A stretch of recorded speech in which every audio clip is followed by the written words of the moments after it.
Hey, book lovers! Welcome back to another episode of the Book Lovers Club.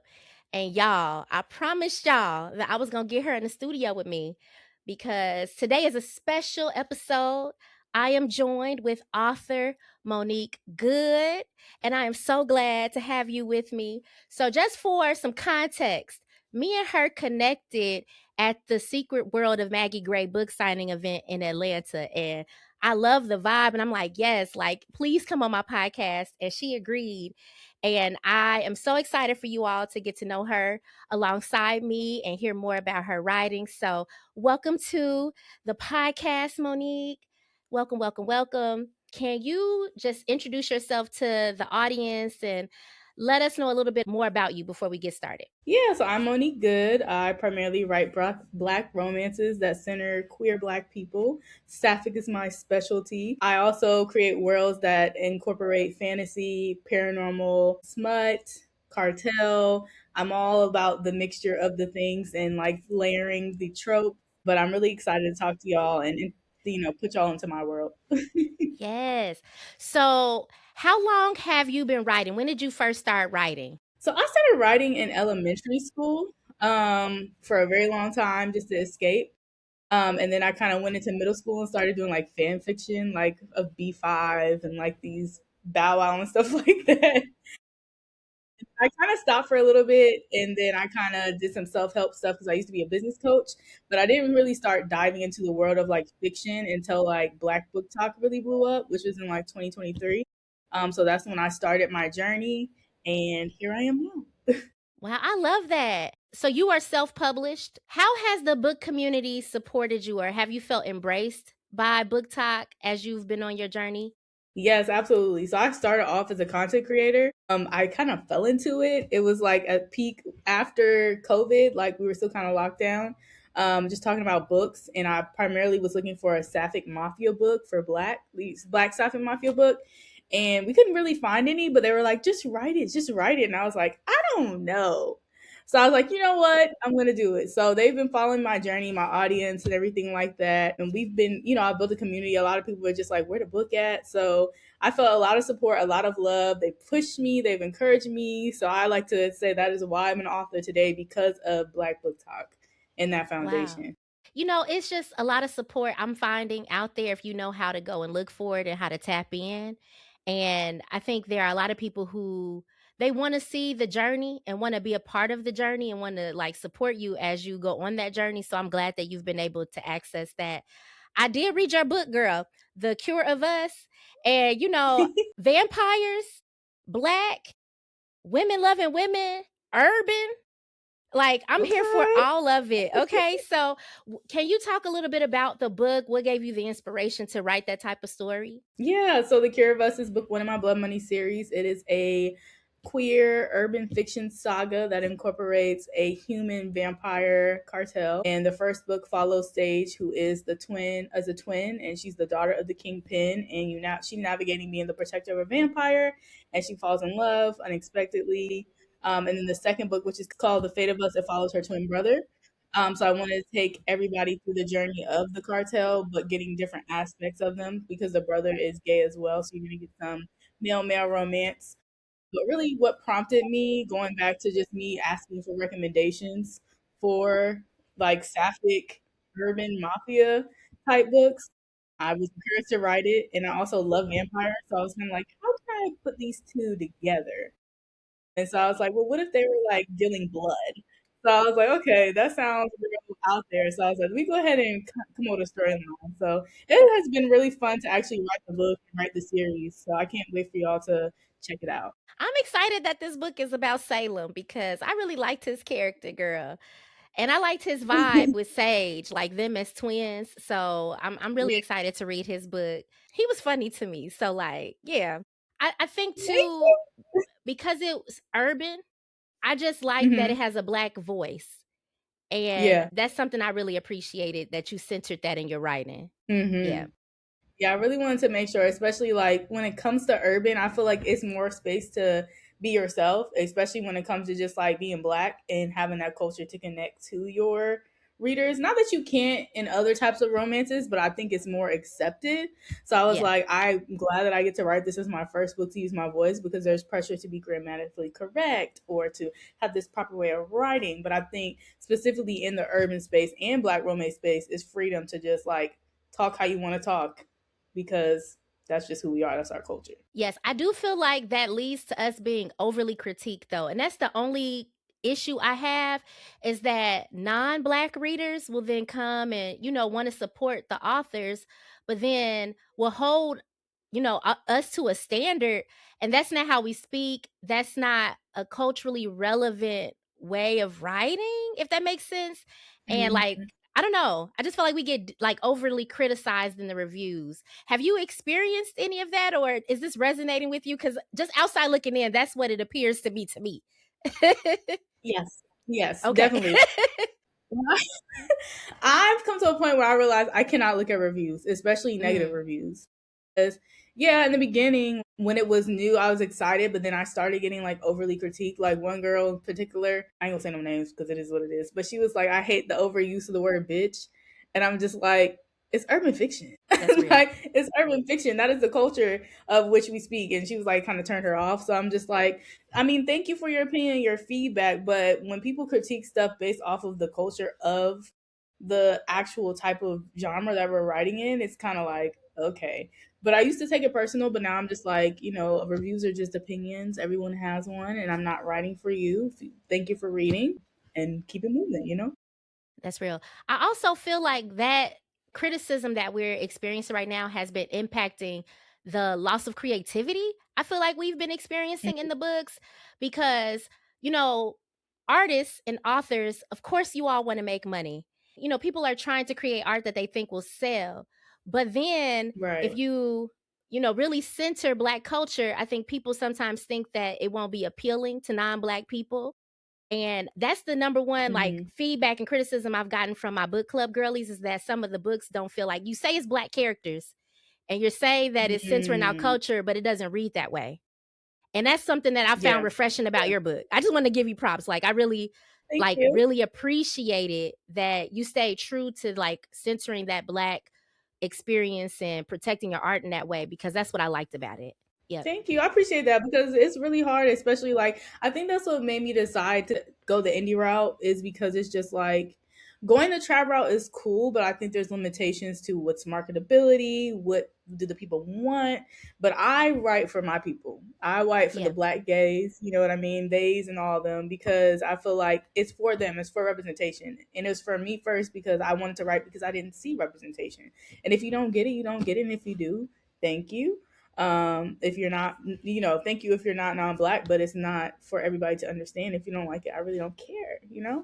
I love So, that. Come and if on. it doesn't make me a gajillion dollars, at least I know I'm doing this for the love of writing, the love of representation. I think that's what's most important to me. I really resonate with that. I really do. And I appreciate the effort and intentionality that you put into your writing, like for real. So, do you want to write more vampire themed books? Not right now. I feel like this is going to be my vampire world. Okay. I've also written a Fae and Witch romance. It's called Once Upon Her Dream, and it's in the 10th Muse anthology, specifically Sapphic anthology. So I'm getting to a point where I kind of want to entertain like other types of like mystical beings. So I've done the witch, I've done the Fae. I have some other stuff that I'm cooking up that's exploring other mystical beings. So I kind of want to just branch out, because you don't see a lot of Sapphic, especially You Black don't. Sapphic, like shadow people, or I don't know, like tree people. So I want to try creatures that are just not your normal thing. I'm here for all of it. I love fantasy, and you're right. Black sapphic representation is underrepresented in that fantasy genre. So we really need more, Mhm. because I want to read characters that I Yeah. can relate to and still escape reality, you know? Right.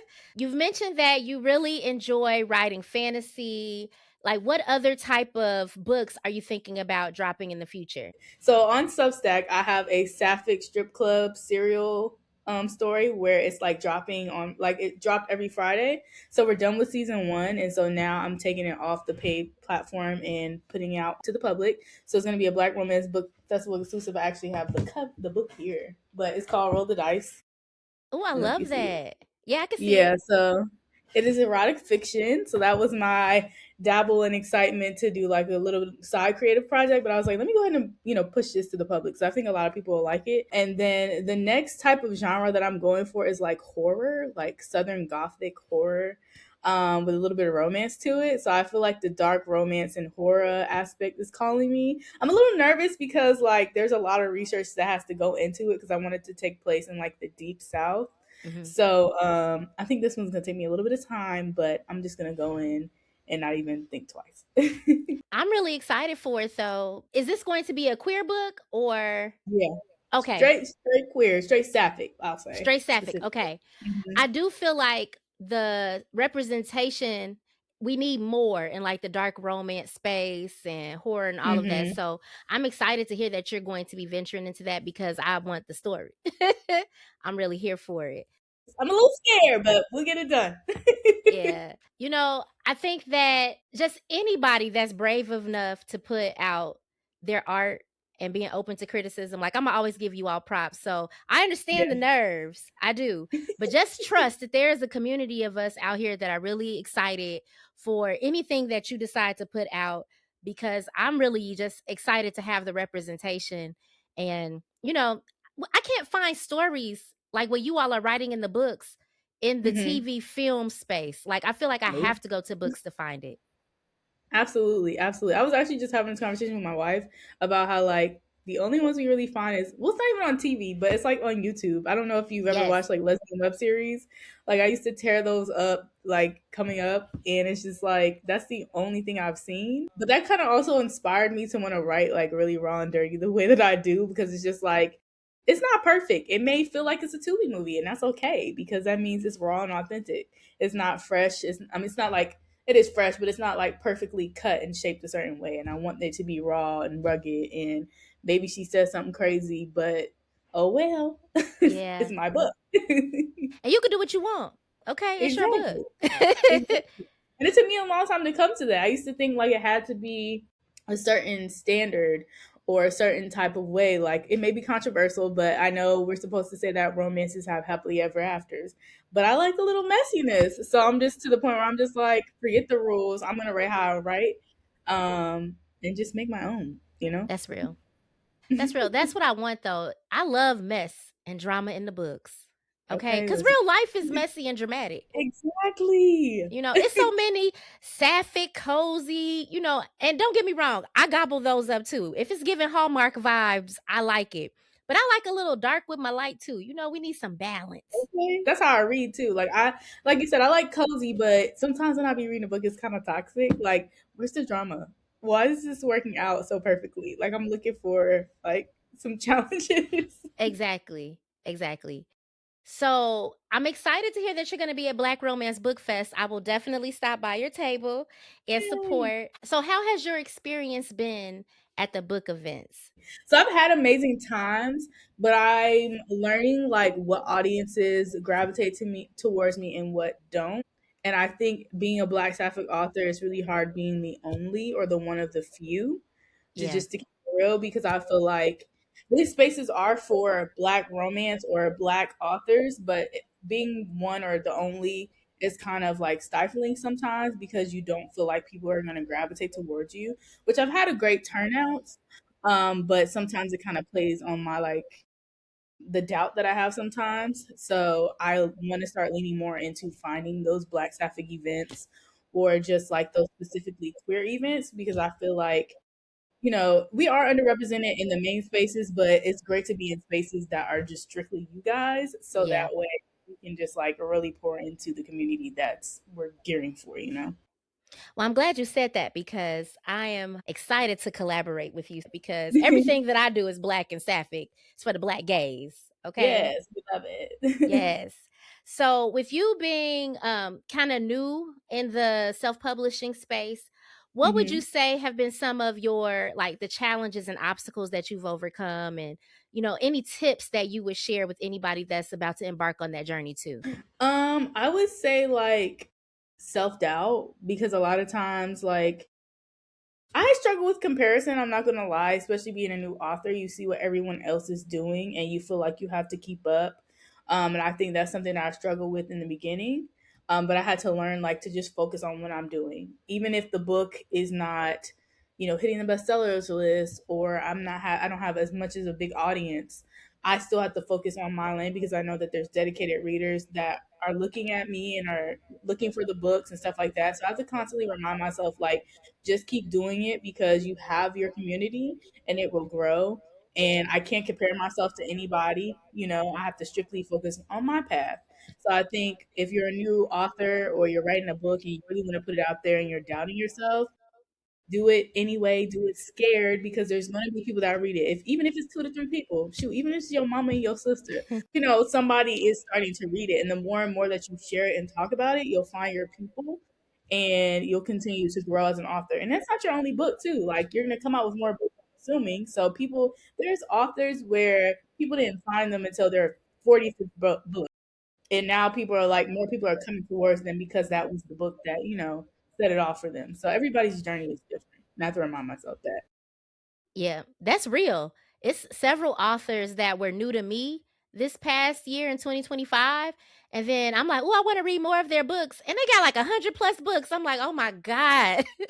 I have so many books to catch up on. And they're like, I just discovered them. So, but you bring Mhm. up a great point. We're all just running our own races. And it Mhm. is very, that comparison and looking at what everyone else is doing, but really staying true Mhm. to yourself. That resonates to me just as a content creator and trying to build my podcast. So I needed to hear that too. So thank you. Okay. Yeah, I needed Amazing, that gem. and the fact that you've crafted this space is so niche and specific. Like, there's no one else like you. So I just want to give you your flowers, because I feel like you have to remember, like, you're doing you, you're doing it your own way. Like, forget what everybody else is doing. I receive all of that because it's just difficult too because I can understand why some people start to cater to other spaces because they want to see Mhm. growth. And Yeah. sometimes when you're very niched, but the growth in this space might look different than growth in another Mhm. space, and Yeah. also taking that into consideration. So, but I receive all of that, and thank you for those flowers. Of Like I said, I course. needed to hear this. So, Yes, thank you. receive Yes, it. thank you so much. Are you working a full-time job while also building your writing business? Child, yes. I'm working full time, honey. 40 hours a week. And also trying to write books. And I also have other businesses. So it's just like a big juggling act, to be honest. So, what are some things that you're doing to one juggle and maintain all those responsibilities without losing yourself in the middle of it? Like just like your self-care practices or things that you do to kind of just Yeah. stay afloat. I'm trying. Like, I have the paddle. I'm trying as we speak to, float, like, realistically, because I have ADHD and I struggle with routine, Yes. consistency. But luckily, with the dopamine hits, like, writing is like, I hate to say it, but it's like crack to me. So, Yeah. like, to writing a book, if I lock in, I got it. But what I struggle with the most is stuff that I don't want to do. Like, editing to me is not fun. Reading the story over and over again, I get over it. But I have to remember the bigger picture. So I feel like finding one project at a time. So, like, right now, my focus this season is I got book tours I got to prepare for. I need to get this book out. So this is my lane right now. Versus, another season where maybe I'm not on tour, I can focus on something else. So just like creating deadlines, being strategic, and just walking in even when I don't feel like it. Because me and discipline are not friends. And I'm trying to, like, get to that point where we are. Look, that's real. I struggle with procrastination. I also Okay. struggle with routine. Yeah. Strong. Look, it's a struggle. And Yeah. I've learned I have to have a deadline. Hmm. Something about a deadline will light a fire under me, but Yes, then I'll girl. wait until the last minute. Like I'm scrambling up You get up it against done that though. deadline. I get it done though. It's something about, like, yeah, I maybe have to lie to myself. It's due tomorrow, but it's due in 2 months because it's Yes. get it done, get it done. I think a lot of people aspire to be entrepreneurs and Hmm. aspire to build things and do their own thing, but like creating work for yourself and staying motivated to create that work when you don't have a boss breathing down your neck, that's very difficult. Yes, yes, very difficult. Very difficult. So I hear you. I just want to give you props for juggling everything that you're doing and a full time job. Pat myself on the back. Yes, It's not easy, child. I know. Do you have aspirations of being a writer full time? Is that what you're working towards, or will you always kind of juggle this and another project or a job too? Probably always juggle it. Well, primarily I do want to leave my job, but I think I want to be a creative full time. I understand. I don't want to strictly lock myself into being an author because I'm also like a spiritual teacher. I also am becoming a DJ and I have other adventures and I'm a content creator. So I explore different hobbies. So I just like, I want to be able to live my life freely and do everything that I want. And whatever season I'm in, allow it to be that. And just explore because I don't want to ever, because I've in the past, I've locked myself be this. You have to be that. And I was unhappy because I felt like I needed to live in this box. So I feel like an author would be a part of the journey, but it'll be also like a branch of the tree of creation that I develop for myself on the journey. Look, I didn't realize we had that much in common. I am very much a multi hyphenate as well. And one Yes, thing I love that's is what a it's called. side quest. Girl, I learned how to DJ too. I Okay, that's DJ why I have so too. many stories. Too many side Look, missions. so many side missions. Like I've had so many businesses that I started and stopped, because I like to go with the flow. And if I want to change my mind, I feel entitled to change my mind. But this is the first time like I feel like I found something that like I'm really passionate about this in a I way. love it. Yeah, like how you feel about writing, that's how I feel about this. But that's just so funny. I learned how to DJ too. Like I got all the Hey, come yeah, I on, took teach DJ me what? classes. Yeah. Me too. I took a DJ class. I was like, I'm gonna get my controller next month because I'm about to be. Don't play Yes. with Look, me. I DJ all of my family functions. They don't I love yeah. it. So I'm when you trying to get said that, like I'm like, I you. understand, okay? So scratching is the hardest part for me. Like, Yeah, so that's I'm still practicing, but I got them transitions down and mashups and that's all all that. you Yeah. need. That's all you That's need. real Then I know. really. Okay, Exactly. listen. I ain't can't scratch either, but once you get that good mix, Yeah. It's you it good. really comes down to song selection, being able to like read the Mm-hmm. room and knowing what to play next. Exactly. Mhm. Exactly. But no, Okay, I everything love you're that. saying I resonate with. Okay, I'm a multi Here. hyphenate too. Yes. So, where can readers go and find more of your work? Where can they find you? Yeah, so you can go to my website at moniquegoode.com if you want to stay updated on everything I have coming up. You can follow me on Instagram at by Monique Goode. I also have a Substack which you can find via my website. That's where I update monthly with my newsletter. Also, when Roll the Dice season 2 comes out, you'll get some information on that as well. So that's how you stay locked Yes. in. Y'all, make sure that you go and support and subscribe and follow and do all the things, okay?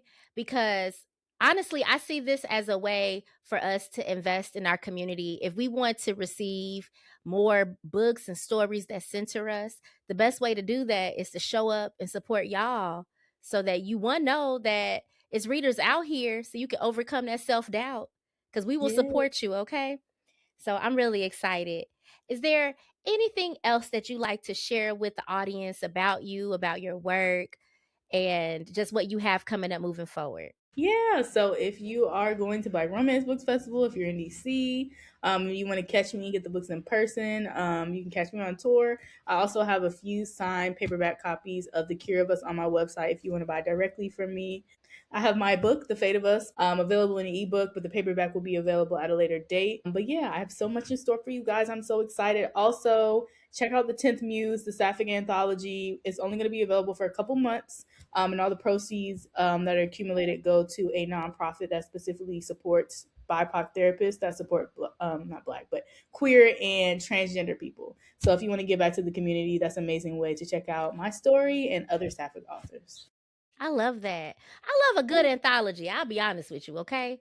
But it keeps you going. It does. And I just like the variety of the stories that you can find in those. So, Yes. I love to hear it. Well, I really appreciate you for making time to come on my podcast and for, giving me the chance to get to know you better. And I'm really excited to collaborate with you in the future. But really, like, thank you. I'm very grateful and excited to read more of your work in the future. Thank you. I appreciate it. Thank you for having me. Thank you for let me come up here and share my story and my books. I can't wait to like connect with you in person at Black Romance Book Festival. Yes.